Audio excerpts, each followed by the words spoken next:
You all have a nice day. Today once again I will teach you your 7th lesson for class 12th. The name of this lesson from passing of the author. I took this chapter from this poem is Alfred Lord Tennyson. Before I discuss about the stanzas of this poem or central idea of this poem, I tell you the background of this poem and I try to narrate the background of this poem in Hindi for all of you. बेटा इस chapter में कवि इस बात को स्पष्ट करते हुए कहता है कि राजा आर्थर जब वह युद्ध के दौरान घायल है, अपने नाव में लेटा पड़ा हुआ है, तो वह अपने सेनापति को संबोधित करता है, कहता है कि हे बेडीवियर, तुम अब जो मुझे मत देखो, बल्कि यहाँ की जो परंपरा है तुम ये ऐसा करो कि कहीं जो पुरानी हमारी परंपरा है उस पर कहीं से कोई नया परंपरा न आए और इस संसार को क्या कर दे, नष्ट कर दे। इसी बात को समझाते हुए आगे राजा आर्थर अपने सेनापति बेडीवियर को समझाता है और कहता तुम मेरा चिंता छोड़ दो, मेरे जाने का समय आ गया है। तो इसी बात को हम इस कविता में पढ़ेंगे। तो पहले कि मैं इस कविता के स्टेंजा को एक्सप्लेन आपके लिए हिंदी और अंग्रेजी में करूं, पहले मैं आप लोगों को सेंट्रल आइडिया बता रहा हूं इस कविता का। इसमें इन दिस पोयम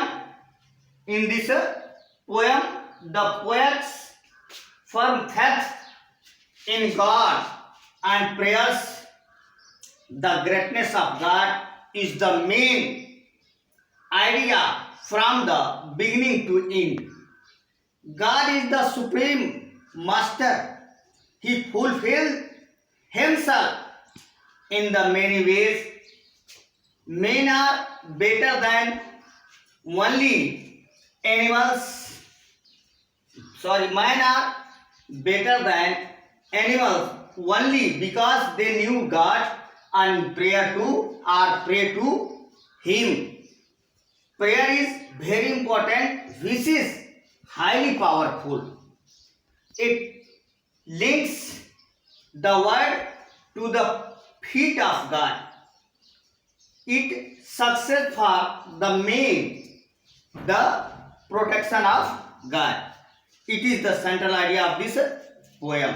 बेटा अभी मैंने आप लोगों को सेंट्रल आइडिया अंग्रेजी में बताया, समझाया। इसके बाद आप किताब की पहली पंक्ति देखेंगे कि poet stands to be behavior of God and His mercy. In his opinion, change is the lie of life. So he says. यानी राजा आर्थर अपने सेनापति बेडीवियर को कहता है, समझाता है, कहता है कि change is the law of nature, परिवर्तन प्रकृति का क्या है, नियम है। इसलिए the old order change yielding place to new. जो हमारी पुरानी क्या है, परंपराएं हैं, अब समाप्त हो गया है, होने जा रहा है, क्योंकि उसके जगह पर नई परंपरा क्या है, आने वाली है। अर्थात मेरे जाने का समय हो गया है और तुम अब इसको संभालने का काम करोगे। क्यों कि God fulfils himself in many ways. ईश्वर हर तरह से क्या है, बधा हुआ है, तो उसके पास सब कुछ भरा हुआ, किसी चीज की उसके पास जीवन में क्या है, कमी, उसके पास कमी नहीं है। Let's one good custom should corrupt the world. कहीं ऐसा न हो कि कोई अच्छी परंपरा आए और इस संसार को क्या कर दे, नष्ट कर दे, तितर बितर कर दे। बेटा इस पर कवि का विश्वास जो है यह है, कहता है कवि, जैसे कहता है Tennyson believes in the efficiency of prayer, so he says. कवि प्रार्थना में विश्वास करता है और कहता है कि more things are wrought by prayers. Prayer में वह सकते कि हर चीज को व्यक्ति प्राप्त कर सकता। इसलिए then this world of dream, यही संसार का, दुनिया का क्या है, ख्वाब है।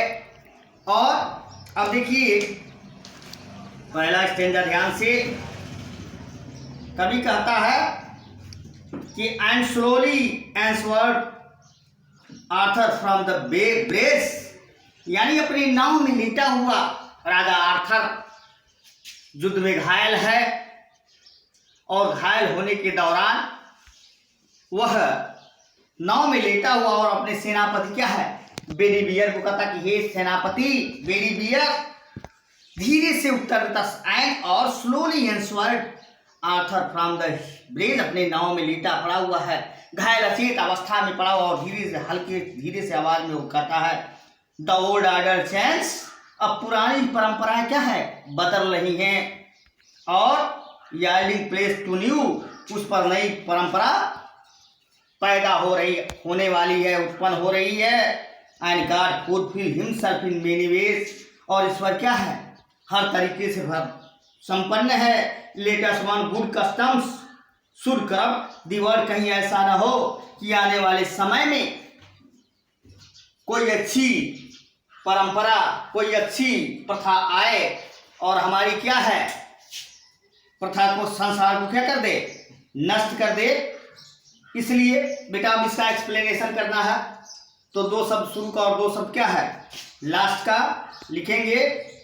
जैसे देखिए अब लिखेंगे, सबसे पहले लिखेंगे रेफरेंस में लिखेंगे कि these lines have been taken from the poem from the passing of the Arthur composed by Alfred Lord Tennyson.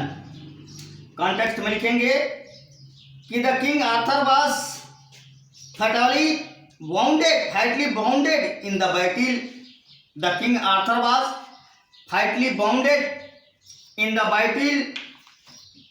He asked his knight Sir Bedivere to put him in the boat. Yes, he asked his knight Sir Bedivere to put him in the boat. When the boat was began to sail, he was sad.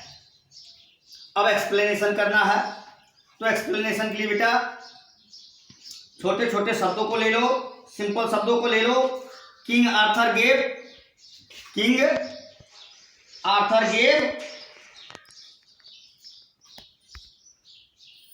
consolation to his brave knight Sir Bedivere.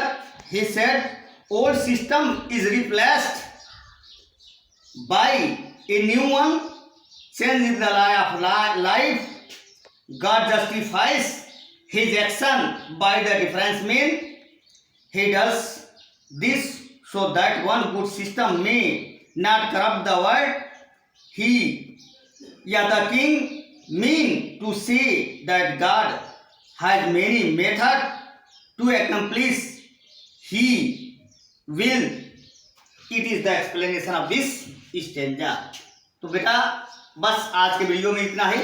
You all have a nice day. Thank you.